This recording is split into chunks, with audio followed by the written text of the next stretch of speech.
Good evening to all of you my dear students. So आप लोग बहुत अच्छे होंगे। आज मैं बहुत दिनों के बाद क्लास ले रहा हूं और आज से आपकी क्लास स्टार्ट हो गई है।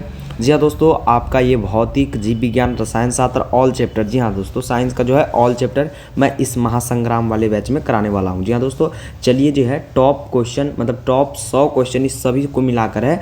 तो हम लोग आज क्या करेंगे, बायोलॉजी को देखेंगे, ठीक ना। फर्स्ट पार्ट में आपका बायोलॉजी का जो है वो हम लोग क्लियर करेंगे आज, ठीक ना। तो हम लोग बिना देरी किए हुए, बिना ज़्यादा बात किए हुए हम लोग क्लास को स्टार्ट कर देते हैं। जी हाँ दोस्तों, चलिए अब हम लोग देखते हैं, क्लास को स्टार्ट करते हैं। और काफ़ी इंटरेस्टिंग क्लास है, काफ़ी मज़ा आएगा आप लोगों को। पहले तो आप लोग एक मोटिवेशन सुनिए। चलिए, मोटिवेशन क्या है आप लोगों के लिए, एक मिनट आप लोग रुक जाइए। हाँ चलिए, मोटिवेशन आप लोगों के लिए है, मोटिवेशन।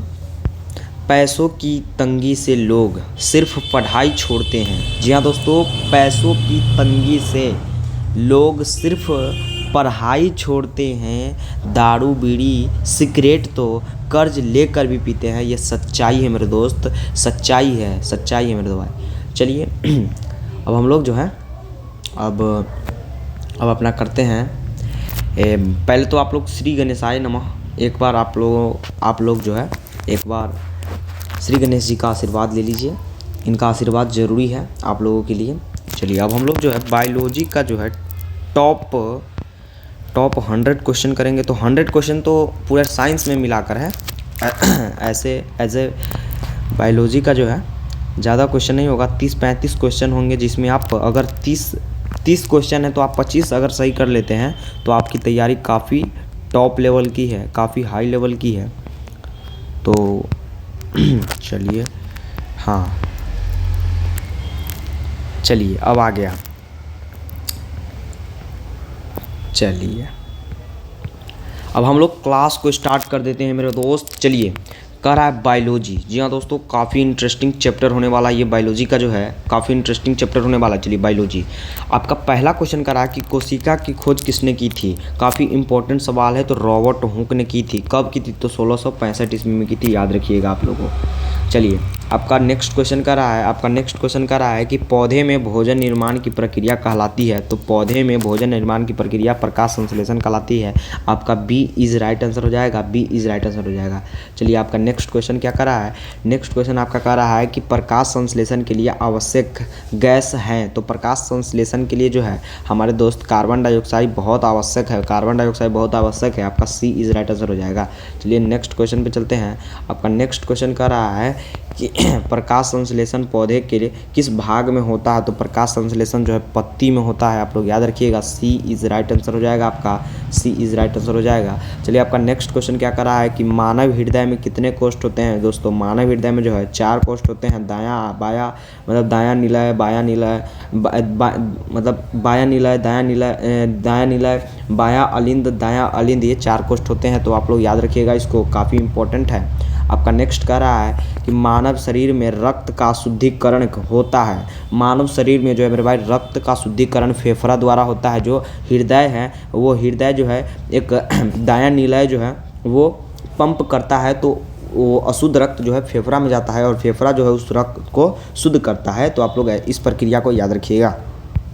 आपका नेक्स्ट क्वेश्चन कर रहा है कि रक्त का लाल होना किसका कारण है। तो रक्त का लाल होना जो है हीमोग्लोबिन का कारण है। आपका बी इज राइट आंसर हो जाएगा, बी इज राइट आंसर हो जाएगा। चलिए आपका नेक्स्ट क्वेश्चन कर रहा है श्वसन में ऊर्जा किस रूप में निकलती है। तो श्वसन में जो ऊर्जा है वो एटीपी के रूप में निकलती है, एटीपी के रूप में निकलती है। चलिए आप लोग मुझे एक सवाल का उत्तर बताइए। वायवीय श्वसन में वायवीय श्वसन में कितना एटीपी मुक्त होता है। तो वायवीय श्वसन में 38 एटीपी मुक्त होता है। और अवायवीय श्वसन में 2 एटीपी ऊर्जा मुक्त होता है। आप लोग इसको याद रखिएगा, काफ़ी इंपॉर्टेंट है मेरे भाई, ठीक ना। चलिए नेक्स्ट क्वेश्चन आपका क्या कर रहा है, देखिए नेक्स्ट क्वेश्चन कर रहा है कि मानव में श्वसन अंग है। तो मानव में श्वसन अंग जो है फेफड़ा है, ठीक ना। मानव में श्वसन अंग क्या है, तो फेफड़ा। आपका सी इज राइट आंसर हो जाएगा। चलिए नेक्स्ट क्वेश्चन आपका क्या कर रहा है, आनुवांशिकता के जनक कहलाते हैं। काफ़ी इंपॉर्टेंट और काफ़ी आसान सवाल है। तो आनुवांशिकता का जनक जो है मेंडल साहब कहलाते हैं। मेंडल साहब जो है मेंडल साहब जो है किस पौधे पर जो अपना पहला प्रयोग किए थे, तो मटर के पौधे पर, याद रखिएगा मटर के पौधे पर किए थे।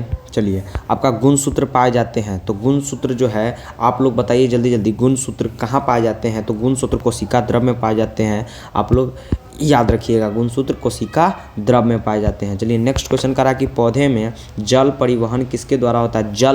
जल यानी जौ से जाइलम, जौ से जल, जौ से जाइलम, जौ से जल। आप याद रखिएगा, जौ से जाइलम और जौ से जल, आपका जाइलम इज राइट आंसर हो जाएगा, यानी कि बी इज राइट आंसर। और एक क्वेश्चन और आता है कि पौधे में भोजन का परिवहन किसके द्वारा होता है, तो भोजन का परिवहन फ्लोएम के द्वारा होता है। किसके द्वारा? फ्लोएम के द्वारा। तो आपका इस क्वेश्चन का आंसर जाइलम हो जाएगा, क्योंकि जल के बारे में पूछ रहा है। चलिए नेक्स्ट क्वेश्चन आपका क्या करा, देखिए आ गया वही बात कि भोजन का पाचन सर्वाधिक होता है, भोजन का पाचन जो है सर्वाधिक छोटी आंत में होता है। किधर गया? छोटी आंत। सबसे ज़्यादा जो है पाचन जो है छोटी आंत में होता है।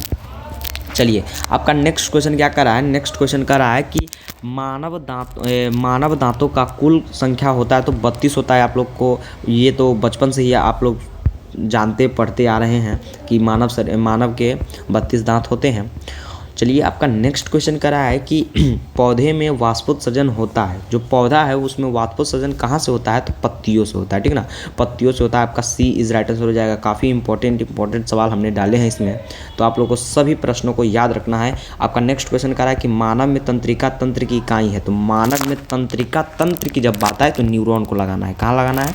न्यूरॉन को लगाना है। मानव में तंत्रिका तंत्र की इकाई है तो न्यूरॉन है। इसका मैंने फिगर भी बताया है, आप लोगों को याद होना चाहिए आप लोगों को। चलिए नेक्स्ट क्वेश्चन आपका कर रहा है कि मूत्र का निर्माण होता है, जो मूत्र का निर्माण कहाँ से होता है मेरे भाई, तो मूत्र का निर्माण आप लोग झट तिगर बता दें कि मूत्राशय से होता है। नहीं, मूत्राशय से नहीं होता है, गुर्दे से नहीं होता है, फेफड़ा से नहीं होता है, यकृत से होता है। कहाँ से होता है? यकृत से उसका निर्माण होता है। मूत्राशय में तो वो जमा होता है, उसमें निर्माण नहीं होता है। निर्माण तो आपका यकृत से यानी लीवर से होता है ना, लीवर से होता है। और निकलता किससे है, तो मूत्र मार्ग से, यानी कि मूत्र मार्ग से निकलता है। तो आप लोग ऐसी छोटी छोटी गलती मत कीजिएगा, ठीक ना। तो चलिए हम लोग नेक्स्ट क्वेश्चन पे चलते हैं। काफ़ी इंपॉर्टेंट सवाल है, काफ़ी मोस्ट भी आई है। रक्त का थक्का बनाने का सहायक कौन करता है, तो प्लेटलेट्स, आपको पता होगा। सी इज राइट आंसर हो जाएगा। आरबीसी में क्या पाया जाता है, तो हीमोग्लोबिन पाया जाता है। चलिए करा है कि हार्मोन का स्राव होता है। जी हाँ दोस्तों, हार्मोन का स्राव अंतःस्रावी ग्रंथि के द्वारा होता है। आप लोग इसका आंसर कमेंट बॉक्स में बताइएगा इसका आंसर, ठीक ना। चलिए आपका नेक्स्ट क्वेश्चन करा है कि पादप, ये रिपीटेड क्वेश्चन है, आपका लास्ट क्वेश्चन है आज का। करे कि पादप हार्मोन का उदाहरण है। जी हाँ दोस्तों, पादप हार्मोन का उदाहरण क्या है, तो ऑक्सिन होना चाहिए, ऑक्सिन। इसका जो है मुझे डाउट है, तो आप ना सी का जो आपका 100 नंबर 100 नंबर क्वेश्चन है, अगर आप लोगों का इसको मतलब इसका कन्फर्म उत्तर पता है तो आप लोग मुझे कमेंट बॉक्स में जो है बता दीजिएगा, ठीक ना। कमेंट बॉक्स में बता दीजिएगा 100 नंबर का, ये मुझे कन्फ्यूजन है, ठीक ना। तो मैं आपको गलत नहीं बता सकता हूँ, ये मुझे याद नहीं आ रहा है, तो मैं आपको गलत नहीं बताऊँगा। आप लोग इसका आंसर कमेंट बॉक्स में बताइएगा। जी हाँ दोस्तों, चलिए अब हम लोग ये अभी और क्वेश्चन है, चलिए देख ही लेते हैं। अभी और क्वेश्चन है थोड़ा सा, उसको भी देख लेते हैं। करा पाचन एंजाइम पेप्सिन कार्य करता है। पाचन एंजाइम जो है पेप्सिन कार्य करता है, तो छोटी आंत में काम करता है। चलिए आपका नेक्स्ट क्वेश्चन कर रहा है कि मानव आँख का रंगीन भाग कहलाता है। देखिए मानव आँख का रंगीन जब आएगा तो आपको आइरिस पर लगाना है, आइरिस पर, इसको परितारिका भी कहते हैं, ठीक ना। तो आपको आइरिस पे मारना है। आपका नेक्स्ट क्वेश्चन कर रहा है कि पौधे में वृद्धि का कारण क्या है, तो हार्मोन है। जी हाँ दोस्तों, हार्मोन आदमी में भी वृद्धि का कारण, यानी कि मनुष्य में भी वृद्धि का कारण हार्मोन्स होता है। हार्मोन्स के कारण ही आपके दाढ़ी मूंछ यानी कि बाल जमते हैं और आपके शरीर में, आपके आवाज़ में परिवर्तन होता है। मानव आँख में प्रतिबिंब बनता है। जी हाँ दोस्तों, काफ़ी इंपॉर्टेंट सवाल है। रेटिना पर बनता है, रेटिना को ही हम लोग दृष्टि पटल कहते हैं, यानी कि आपका डी इज राइट आंसर हो जाएगा। जब हम इतना बोल रहे हैं आप लोगों के लिए, तो आप लोग क्या सब्सक्राइब और लाइक नहीं कर सकते हैं? आप लोग ज़रूर कीजिएगा मेरे भाई। चलिए आपका नेक्स्ट क्वेश्चन कह रहा है कि मलेरिया रोग होता है। जी हाँ दोस्तों, काफ़ी इंपॉर्टेंट सवाल है। मलेरिया रोग जो है ये जीवाणु से होता है। किससे होता है? जीवाणु से। आपका ए इज़ राइट आंसर हो जाएगा। अगर आपको इसका उत्तर नहीं पता है तो आप लोग ए इज़ राइट आंसर मारिएगा, ठीक ना। चलिए मिशन सक्सेसफुल हो गया आपका। ये मिशन सक्सेसफुल नहीं, मिशन कंप्लीट अभी नहीं हुआ है। ये आपका जो है मिशन कंप्लीट नहीं हुआ। मिशन कंप्लीट कब होगा? तो आपका मिशन कंप्लीट होने वाला है मेरे भाई जब आपका पार्ट 3 कंप्लीट हो जाएगी तब। अभी तो आपका पार्ट 1 में मैंने 10 मिनट में जो है बहुत सारे प्रश्न पे चर्चा किए। तो आप लोग ज़रूर बताइएगा कमेंट बॉक्स में जो प्रश्न पे मैंने डाउट बताया उसका आंसर आप लोग कमेंट बॉक्स में बताइएगा। और आप लोग जो है अभी के टाइम में जो है सेल्फ स्टडी पे ज़्यादा ध्यान दीजिए, बेसिक ध्यान दीजिए। और आप लोग पढ़ते रहिए, हंसते रहिए, मुस्कुराते रहिए। बाय बाय बच्चों, टाटा।